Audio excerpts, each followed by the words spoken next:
Hello there. Welcome to my channel. If you're new here, my name is Erin. Today I would like to talk about gatekeeping. Specifically, the fear of being a creator and giving away too much. What is too much? Is there a thing as too much? If I give away my knowledge, or not even just my knowledge, but my creativity, the thing that makes my art and me uniquely me, or at least to my mind, what's at stake? Am I going to hurt myself? Am I going to harm myself? Am I going to lose what little I have? Who is really harmed in that process? There's a lot to say about gatekeeping and the arts. And, it's a big topic. Copyright is a big topic in the arts community, and they are very intertwined. And that's what I'd like to talk to you about today. Should one gatekeep? Should one keep everything they know and have learned close to the breast? Keep it inside? Or should one freely give it away? Something in between? What do you think? I would love to know. But for today, I'm going to tell you what I think. How it's affected me over the many years that I've been in this industry, and the ways that I have navigated it, many times to my detriment, and a few false starts that I then pulled back that I regret, but has now put me in this place that I'm at now. So let's get into it. Before I tell you about where I land on this subject now and the way I see it, let me tell you about who I used to be and how I have evolved over the years, the many iterations of Erin and her art. I remember a time, probably in my first year of quilling, maybe second year, I don't know. It was early on. And I was so smitten with this art form. And I had made a bunch of art, a bunch of quilled mosaics. I was starting to get pretty decent. Actually, this might have been 3 or 4 years into it now. I was selling it. I was doing some festivals and things and promoting myself online. And I was really proud of the artwork that I was making, and but I hadn't found my niche yet exactly. It was definitely different than anything else that was out there at the time, but I had a friend, a very good friend, who showed some interest in the art form, and I taught her how to do it. And she loved it too. She fell in love with it the same way that I did. And there was a series of events that transpired, and my ego got triggered, hardcore triggered. Her artwork was just as good as mine in a lot of ways, and she was using my designs mostly, and at one point it wasn't just the jewelry. She made a piece of artwork that very much resembled a mosaic that I had made. Now, if this happened now, I would be so different. Okay. But back then I was probably 29 years old, and I was a jerk about it. I was really, really unkind. And I felt like she was stealing from me. And it wasn't true. I mean, it wasn't true at all. I don't even think she was like selling anything. She didn't have an audience. Like there was no reason for me to be the way I was, but I ruined that friendship. Like completely. Like I was such a jerk. Ugh. And looking back at it now, I see that I was just in fear. I knew I had this thing, but I wasn't successful yet, and I wasn't that good. Like, I just thought I was that good, and my work was easily copyable, right? So fast forward. I did learn a lesson from that. I knew pretty much right away that I was in the wrong. And, but it was too late for that friendship. But I knew I didn't want to be that person.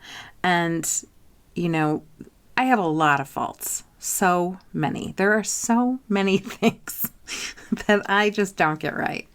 A lot.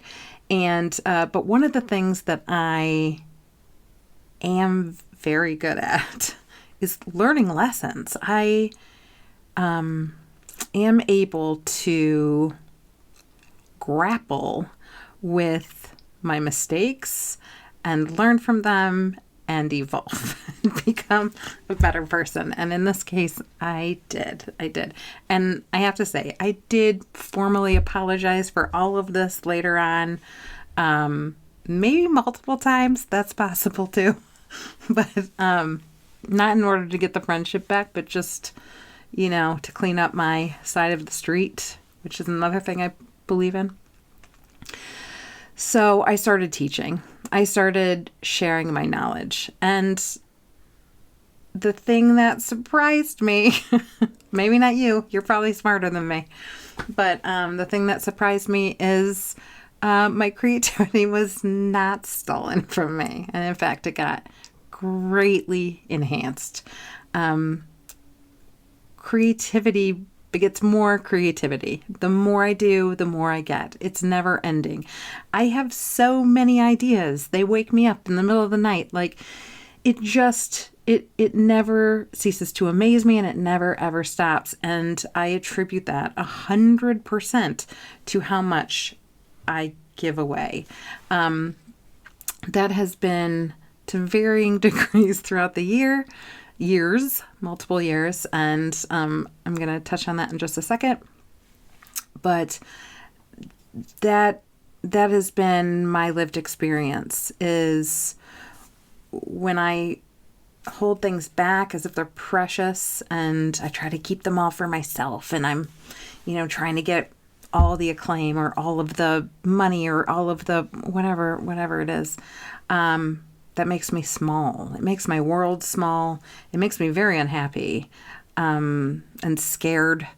And I don't love this craft in the same way that I do when I just share freely and give it away. So that's kind of like a little sneak peek at where I am now. But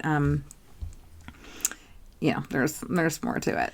And of course, I've had the opposite experience too. I have been on the other side of the scarcity mindset, and I'm going to tell you another little story, a quick story about how that went down. So a few years after the story I just told you, I was deep into this art business, and I decided that I needed to start selling quilling paper. And because I used it so much, I wanted wholesale pricing. So I thought, okay, I'm going to become a distributor. That made sense to me because then I could get it for 50% off and make some money. So maybe I would like negate the cost of my materials, right? So I signed up with a company to sell wholesale, and I started selling on Etsy, and I had amassed a decent following on Facebook at this time, and I opened an Etsy site and I started selling paper, and I was doing very well. I was making this company some money, but I had an entrepreneurial spirit, always have, always will, and I wanted to start making kits. I don't remember what kind of kits I wanted to make back then, but my idea was I would come up with a design, and then I would use this company's paper and I would put it in the kits and I would sell them. And so I reached out to the company and I told them my plan, and they told me, no, you can't do that. We're not going to let you do that. And I was so perplexed by this. Because it would not have harmed them in any way. I still am perplexed by it now when I think about it. Like, why? Why didn't you let me do that? I would have been buying more paper from you and putting it, but it competed with something they did kind of, not really. And at the time, the response was rude too. It was really rude. And at the time, at first I felt like shamed, like I had done something wrong by having these like dreams of doing this thing. And I just remember feeling really icky. And then I got pissed. I was like, who are these people telling me what I can and cannot do? But they had threatened to cut off selling me paper. So then it was like they were threatening me too, and I didn't like that. That didn't feel good. And I didn't know what to do about it. It was either like, okay, well, I'll just keep doing this thing I'm going to do. But no, that's not who I am. And it went the opposite way. And I decided, well, okay, screw you guys. I'm going to start my own paper company. And so that's what I did. And for a good many years, I must have been their biggest competition. For sure. Hands down. I had way more colors and better paper than they did. And I went ahead and did all the things that I wanted to do. And so I launched Little Circles. And that was very successful for me. I did have to stop doing it a few years ago for other reasons, which we will get into someday. Not today. But it didn't have anything to do with this subject. But yeah, so instead, their gatekeeping did not help them at all. It fueled my anger, and it gave me drive, and I went my own way, and I did it my own way. We could have collaborated and made something lovely and beautiful and completely different than what I ended up doing, and how it turned out was fine. It was a great lesson for me, and in a lot of different ways, but I never wanted to be that person. Now, I'm not saying I never was that person, again, because I am human and I screw up so much. But I definitely tried not to be that person, and I'm not that person today in any way. So eventually I succeeded in not encouraging those who asked for encouragement, if that makes sense. Okay, so now let's talk about what happened when I stepped into the world in which I have just decided to share. Not 100% openly, but I started at least teaching my skills or the way I did things in my way, which is different than traditional quilling. Let's talk about what happened then. My world blew up. it expanded. I have a quilling group on Facebook of, I don't know, about 13,000 women, mostly women, quillers. And I got to be part of this just incredible community for more than a decade while I had this paper company. And I used to host these really cool projects where I would have a few hundred people participate at a time, and we were all creating a piece of artwork that I had designed, and I called them quill-alongs, and we would make these mosaics and turn them in, and I got to see all this artwork that was once just in my imagination, and then I got to see it expand. And the idea of quilled mosaics, those didn't exist to the best of my knowledge before I had started making them. And then all of a sudden they, that exploded, and all of these wonderfully creative, passionate women were making incredible art, and quilling just started to really make a mark and become a thing and become known. And not only that, then these women were purchasing my paper and supporting my family, and they gave me incredible opportunities to travel and do all sorts of interesting things with my daughters and my husband at the time. And I got to meet a lot of them. I still get to meet a lot of them, which is wonderful. And none of that would have happened if I wasn't sharing. None of it. And it eventually led to me getting a book deal. And right before COVID, I was supposed to do a television show as a judge, and that fell apart. But all sorts of just very interesting opportunities started coming my way, and that was directly related to how much I shared. My world didn't shrink. It got bigger, it expanded, and that's what I believe happens when we are willing to step outside of scarcity and outside of fear, and instead into love of our craft, love of other people. I want to see this art form thrive.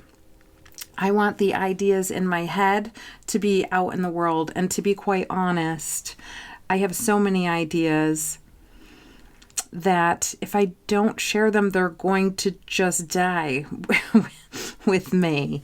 And I don't want that. I'm not going to make earrings forever and ever and that be my job. That's not my dream.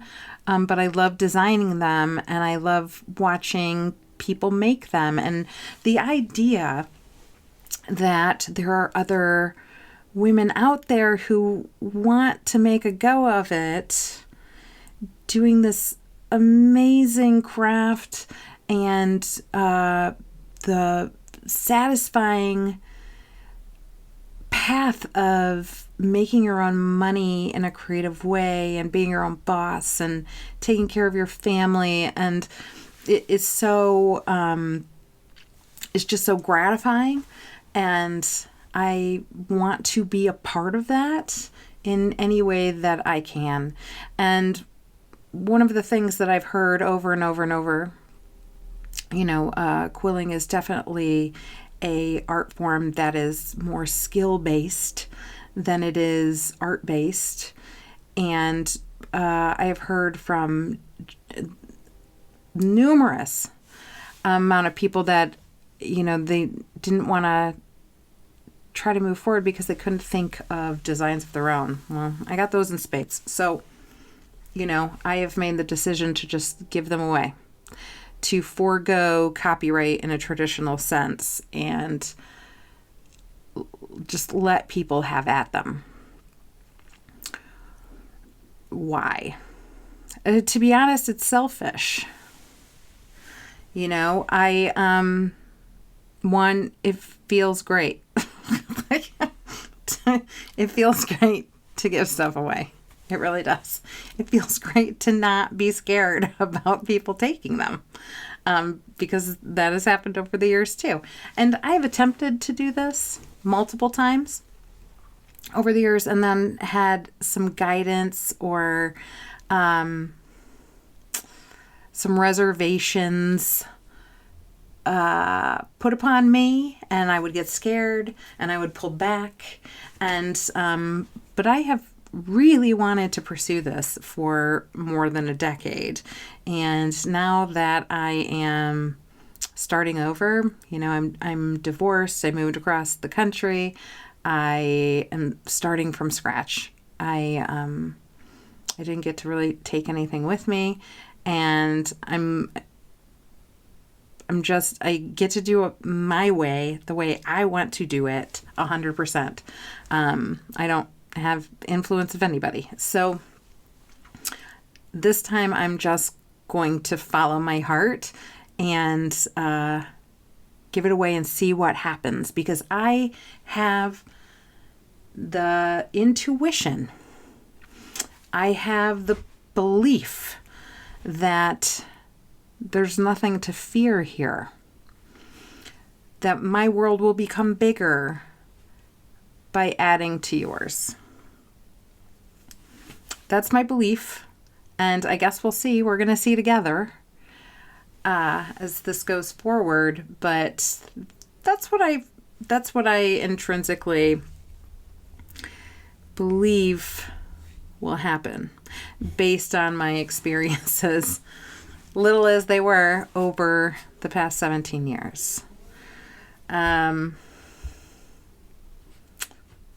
do you think? I would be very, very interested to know your thoughts on all of this. So definitely comment below or reach out to me in some other way, because I would love to hear what you have to say. So basically, what it comes down to is, what kind of world do we want to live in? Do we want to live in a world that is small and scarce and always on the lookout and weary that someone is going to take something from us and claim it as their own, or take the credit, or, there was another quiller that I was familiar with. This might have been about 10 years ago. She was very good. And she had started to kind of teach some things too. She was making kits and selling them on Etsy. And then there were people that were just copying her work and claiming it as their own and selling it. And this quiller, let's call her Nancy. That was not her name. I'm going to protect her privacy. But she quit. She was really good, and she quit. She just stopped making. And that seems not not the answer. So, I don't know. There's another option. I'm not going to do that. I don't want you to do that. There's room for all of us. And our world could get so big. Quilling could be so big if we just work together. If we just play together. This is supposed to be fun. It's supposed to be delightful. It is delightful. It's my favorite thing in the whole world, and I want to share it with everyone. I want to share it with you, and I want you to share it with other people too. So that's the world I want to live in. I think it's expansive. I think that the more we share, the more creative we will be, and the more ideas we will have, and the more we will have to share. We are not fighting over a piece of the pie. Let's build a bigger pie. Bake a bigger pie. Quill a bigger pie. Let's quill a pie, y'all. You know what I'm saying? I don't know. I don't know what I'm saying. Like, these are just ramblings, but that is my brain and the things I have been thinking about lately and why I'm doing this channel. And my plan is to give it all away. Not just my designs, but everything. What do you want to know? What do you want to learn? I will tell you anything. I will show you how I ran the quilling paper company. Would you like to start one of your own? Great. Do it. I'll show you how. That's fine. I will show you how I do my festivals and my shows and what kind of money I make and all of the things. This YouTube channel as it goes. Sure. You want to learn about it? I'll share. No gatekeeping. That is my promise and my motto going forward is I think that my world and your world can be so much better and so much bigger if we work together and partner. And that's the world that I want to live in. That's the world that I want to create. So I hope you'll come along with me, and I hope you'll ride this ride and see wherever it goes. And I hope you'll share with me, and join our quilling group. It's still going today. It had a little hiatus there for a minute, but it's getting back on track. So come and join and share and ask questions, and let's see what we can do. Let's see how magical we can make it. Okay? That's it for me today. It's a lot of rambling. I hope I hear from you. If you enjoyed this at all, please like and subscribe. I need to grow this a little bit too. I don't need to, but I would like to. It sounds fun. So let's do that, and I will talk to you next time. Bye.